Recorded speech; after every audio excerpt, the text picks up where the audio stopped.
Todo bien, doctora. Bien, el día de hoy vamos a dar inicio a nuestra materia.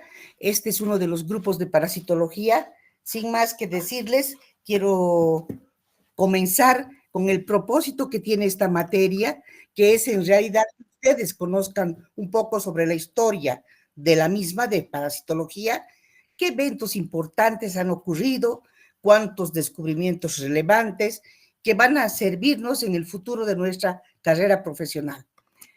Dicho esto, la parasitología, saben ustedes que es una disciplina que va a estudiar a organismos pequeños, eucariontes, que viven a expensas de un huésped.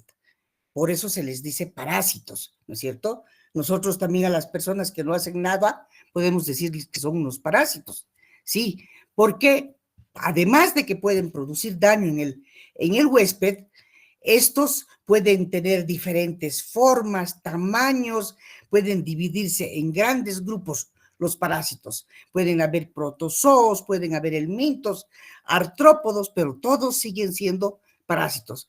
La historia de esta materia nos permite conocer y valorar qué importancia clínica y epidemiológica tienen en el tiempo y en los seres humanos. Por eso es que hemos diseñado este curso para que ustedes puedan sentar las bases de la relación huésped-parásito, porque cuando un parásito se presenta en un ser humano, tiene que establecer conexión con este ser humano, tiene que producirle un cuadro clínico, tiene que existir una epidemiología, porque va a ir contagiando. Puede existir un tratamiento y también existe pues las maneras de poder prevenir este tipo de infecciones parasitarias. Además, en la parte práctica, ustedes van a poder observar o conocer los métodos que tiene actualmente el laboratorio clínico para diagnosticar las enfermedades infecciosas. Como ya he recalcado cuál es la importancia en los seres humanos y también en los animales. Además de esta infección parasitaria, tienen que saber ustedes que esta infección, las infecciones parasitarias, se asocian con dónde vive el ser humano. O sea, tiene que haber factores geográficos y climáticos para que puedan desarrollarse.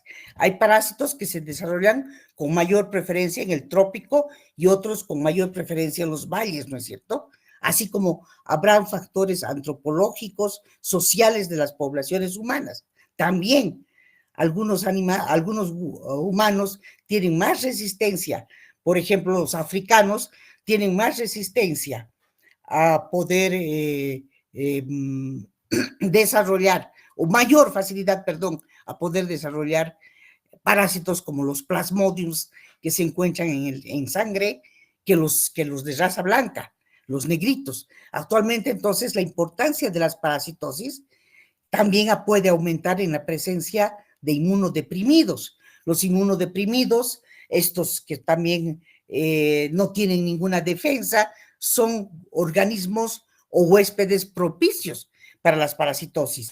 Y también podemos hablar de los viajeros, de las poblaciones migrantes que se ven obligadas a salir de un país a otro, migrar. Entonces son presas fáciles por sus condiciones de parasitosis. Bien, entonces podríamos nosotros decir, señalar, yendo un poco hacia atrás a la historia, que la parasitología científica se inicia en realidad en los años 1676 y posteriormente, coincidiendo con otras ciencias también, hay descripciones como las de Leeuwenhoek, el ruso, de que por primera vez observó bacterias, observó parásitos, porque es el creador del primer microscopio que hizo con ayuda de unas lentes binoculares, ¿no es cierto? Y de otros organismos. Hemos visto en microbiología, perdón, me olvido de que ustedes son de tercer año, también a Leeuwenhoek se lo cita muchísimo en microbiología. Pero vamos a ver que la parasitología comienza con el hallazgo de parásitos en el hombre.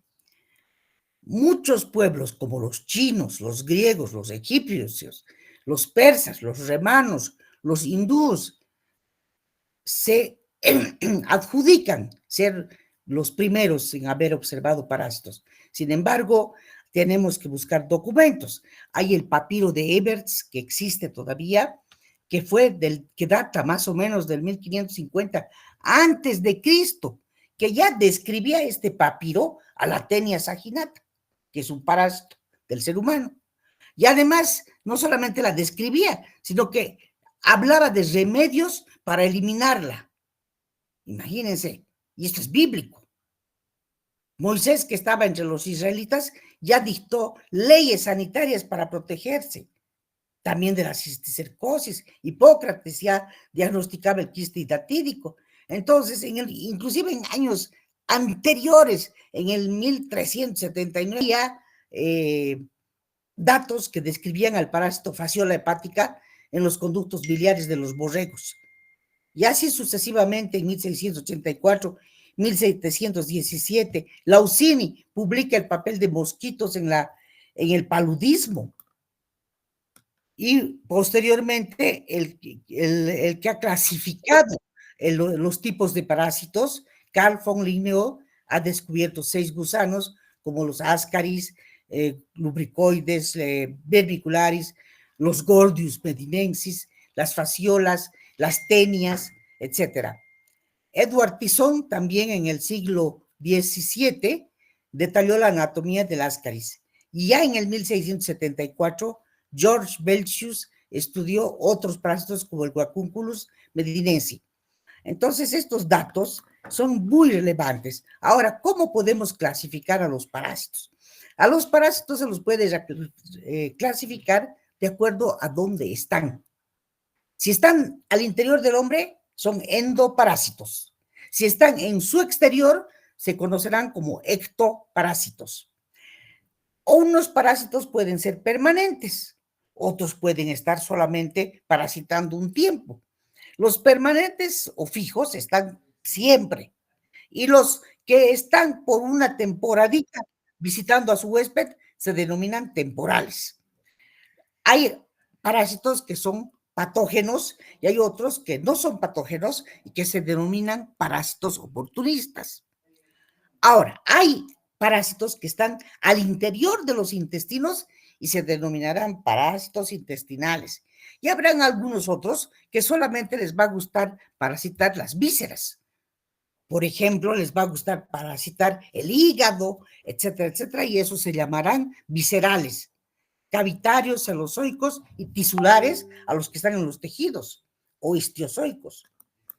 Por eso es que el efecto que tienen las infecciones parasitarias van a desarrollarse en forma estrecha, ya les he dicho, con los factores geográficos, los factores sociales y los factores económicos. ¿Quiénes tienen más parasitosis? ¿Los ricos o los pobres? ¿Qué creen ustedes? ¿Los que tienen más recursos o los que tienen menos recursos? Por los que tienen menos recursos. Exactamente, los que tienen menos recursos. ¿Por qué? Porque, por supuesto, que ellos viven en casas más precarias, que tienen más hacinamiento, donde muchas veces tienen que compartir un solo dormitorio, ¿no es cierto? Y entonces en estas ubicaciones, en estos lugares, los parásitos se diseminan más fácilmente, debido a que puedan encontrarse, por ejemplo, si hablamos del Chagas, y si tenemos las vinchucas famosas que se pueden encontrar en casas de adobe, o de paja, o de palos. Entonces, las vinchucas hacen, ¿no es cierto? Porque son los vectores, el Triatoma infestans, que se conoce vulgarmente como vinchuca, es el vector para la enfermedad de Chagas, para el Trypanosoma cruzi. Y entonces, ¿cómo la epidemiología podrá ocuparse de tratar de controlar esas poblaciones donde habitan los vectores? Además, tendrá que dar la epidemiología parasitaria directrices para tratar de solucionar esos problemas sanitarios. Hoy en día ya sabemos todos que no se tiene que construir casas de adobe, sino que se tienen que construir de ladrillo para solucionar estas cosas. También hay que tratar de que los organismos tengan que tener siempre, o sea, los huéspedes tengan que tener sus defensas altas, ¿no es cierto? Sabemos eso. ¿Y cómo se consiguen defensas altas, chicos? ¿Cómo se consiguen? Consumiendo cosas como especialmente con vitamina C Muy bien. eh, y buena alimentación correctamente. Eso, buena alimentación, buena alimentación, porque la buena alimentación contribuye a que nosotros no podamos ser tan fácilmente parasitados. Bien, entonces, al margen de haber hablado todas estas cosas que son importantes, ya por los años 1838, acercándonos al 900, existen pues ya estudios muy cabales del anquilostoma duodenale, ya se observan con los microscopios de la época los huevos, la forma de las larvas, ya se describen características de los adultos y también de la enfermedad que producen. No solamente eso, también, por ejemplo, ya se dice que en el 1821 se dice que los cerdos albergan a las trichinelas spiralis, o que si nosotros, el ser humano, consume carne que no está totalmente cocida o carne cruda, puede infectarse con estos y puede tener la triquinosis, ¿no es cierto? También vemos que hay otro tipo de parásitos, como por ejemplo, que fueron detectados desde el 1866, las filarias en orina, que causan la elefantiasis, por ejemplo. Las elefantiasis que causan las filarias, Wuchereria bancrofti, y que es también transmitida por estos parásitos vectores, mosquitos que se conocen con el nombre de simúlidos y que habitan generalmente en sitios donde hay mucha agua, muchas cascadas y producen este tipo de anormalidades. La parasitosis, por tanto, ya en los años 1885 y 1896, ya empieza a observar a los huéspedes, donde se encuentran localizados. Se detectan a los gatos, etcétera, etcétera. Por ejemplo, se estudia a las amebas, se estudia la presencia de Toxoplasma gondii, de muchos protozoarios, de yardias en el 1859, luego hasta en los caballos se empiezan a observar tripanosomas, porque no crean que los parásitos del Chagas no pican a los caballos, pican a los caballos, pican a los camellos, los vectores. Y parasitólogos también, como ya en el 1900, como Bancroft, inclusive han profundizado sus estudios viendo que algunos parásitos simplemente están en las probóscides o partes bucales de los mosquitos. Por eso es que son transmitidos. Ya en el 1900, las uncinarias son totalmente descubiertos, se sabe que por picadura ingresan a través de la piel y se demuestra su ruta de entrada. En el año 1907, Carlos Chagas finalmente descubre el parásito causante de la enfermedad de Chagas. Por eso es que se llama Chagas, por Carlos Chagas, ¿no es cierto? Un médico brasileño.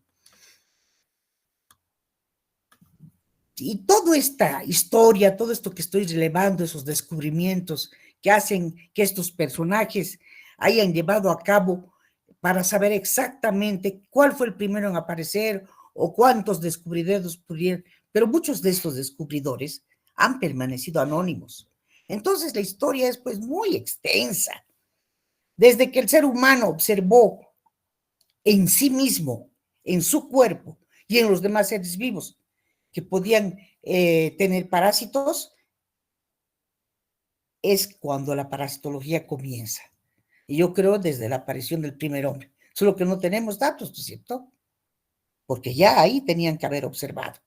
Entonces, esto vendría a ser lo que en realidad tenemos como historia de la parasitología. Antes de pasar a otros temas, porque ya vamos a entrar directamente a materia, quiero, queridos alumnos, recomendar la bibliografía para nuestra materia. La bibliografía que tenemos para la materia es como texto oficial, y esta vez sí que voy a exigir que tengan el Botero Restrepo con el tema con el título de Parasitosis Humanas, de la editorial Medellín. Es un texto colombiano, en una quinta edición, está válida desde la quinta edición, porque ustedes saben que no cambia tanto. Sin embargo, nosotros ya tenemos la sexta edición, que ha sido la sexta edición, acá la tengo, a ver, ¿cuándo había sido la sexta edición? La sexta edición del Botero Restrepo está en el 2019. ¿Por qué tengo que llegar al 2019? Porque la pandemia ha hecho que después del 2019 ya no existan otros libros. Recién se están tratando de actualizar las editoriales. Por ello es que la sexta edición es la que esta quinta ya no, la sexta es la que voy a pedir, más actualizada, es del 2019. Y existe este libro en las puertas de la facultad y también principalmente en la puerta de medicina, cuando se ponen los libreros, y también en la facultad de economía, que con certeza absoluta lo van a encontrar. Ese es el libro de texto. Pueden también conseguir Parasitología Médica de Becerril, de Antonio Becerril Flores, de la editorial McGraw-Hill Interamericana. Todos los libros de Becerril que existen en la facultad, en la biblioteca, son buenos. Todas las documentaciones, las revistas que proceden de entidades responsables como el CDC de Atlanta, para identificar principalmente los métodos de diagnóstico para los laboratorios de parasitosis, son importantes y podemos echar mano. Y existe un libro que es para mí, personalmente, porque yo he estudiado de él cuando hacía también mi especialidad y cuando era estudiante, el Tratado de Fauci Craig. Hoy en día está complementado con los estudios de Faust, Guillén y Craig. Fauci Craig es un libro grande, así, como el libro de la Biblia, ¿no es cierto? Así de grande, que tiene todos los agentes y toda la clasificación de las parasitosis. Y ese lo tenemos al Fauci Craig en la facultad. Entonces, como libro de consulta, el Fauci Craig es excelente. Parasitosis humana de Fauci Craig. Ese lo van a tener que ver también. Y consultar. Vamos a iniciar esta materia asignándoles una pequeña tarea que quiero que me vean en estos últimos 10 años, por eso digo 10 años, tomando en cuenta inclusive que dentro de la pandemia no han habido personalidades que hayan sido premiadas por investigaciones en parasitología.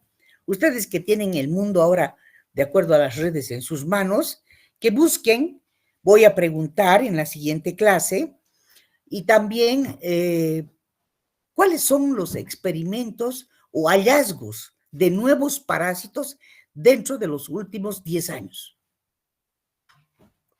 Y si estos investigadores han merecido algún premio, también lo recalcan. O sea, investigadores que hayan merecido premios Nobel durante los últimos 10 años. ¿Han entendido? Chicos. Disculpe, doctora, ¿podrías repetir lo que tenemos que investigar, por favor?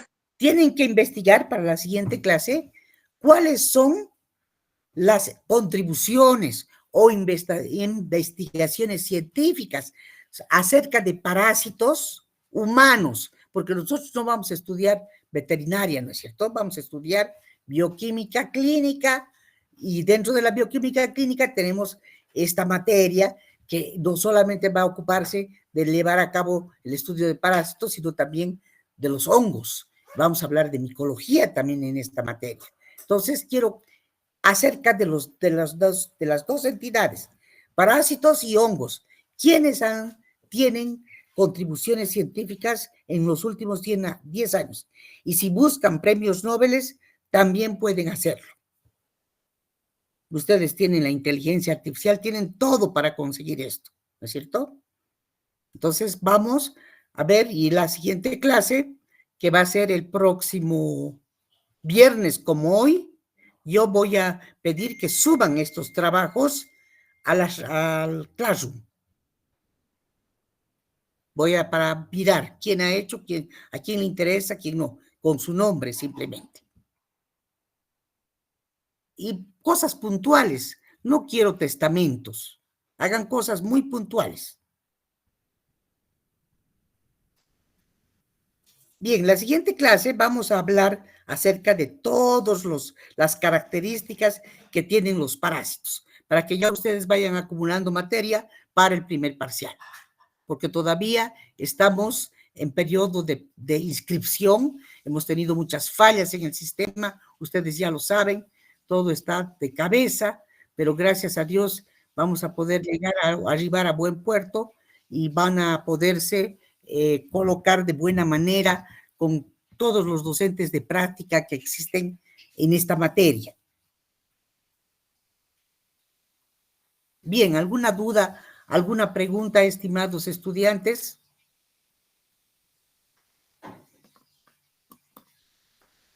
Buenos días, doctora. Una pregunta.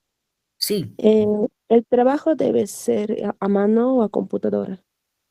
Si estoy pidiendo que lo suban al Classroom, tiene que ser a computadora, porque las letras es muy difícil que pueda leer. Está bien, doctora. Muchas gracias. Sí, Álvaro, ¿quería hablar? Álvaro Equiza. No, doctora.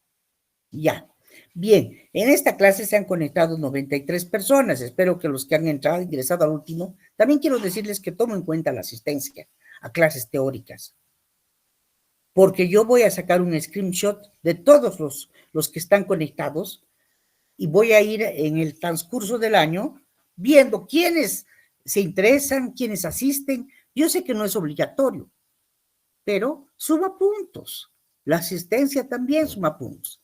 La asistencia, por supuesto, a prácticas es obligatoria. De momento tendremos que tener un poquito de paciencia con el tema de las prácticas por la organización de los grupos. Pero una vez que esto esté a punto, todos los grupos van a pasar las prácticas de parasitología. Además, quiero darles una buena noticia. Ahora el laboratorio de parasitología cuenta ya con una centrífuga. Y esa centrífuga ha de servir, ¿para qué? Para que podamos hacer métodos de concentración de parásitos. O sea que ya estamos mejorando de a poco la calidad también de los laboratorios. Y vamos a tener una nueva sala de microscopía que en próximos días o días venideros vamos a poder también darles espacio para que podamos observar. Aunque nosotros en el propio laboratorio tenemos unos microscopios muy buenos. Bien. ¿Alguna otra duda, alguna otra consulta? Sí, Alejandra o Patricia, Sí, dígame. doctora. Doctora, una pregunta. ¿Sí o sí van a ser virtuales las prácticas? Solamente mientras dure esta crisis, porque las prácticas, si son virtuales, se van a avanzar solamente los conceptos de cada una de las prácticas, las partes teóricas. Pero para la parte experimental, por ejemplo, ustedes, que tienen que hacer extendidos, sí, de parásitos y poderlos observar al microscopio, tienen presencialmente que estar ahí. Sí o sí. Solo por estos días y mientras vamos readecuando todo. Hay mucha gente que todavía no se ha inscrito, inclusive.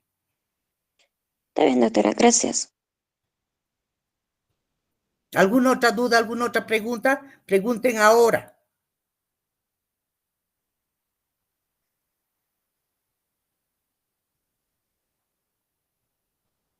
Bien, al no existir más preguntas, podemos concluir. Entonces, los espero la siguiente semana en la próxima clase. Hasta luego, muchachos.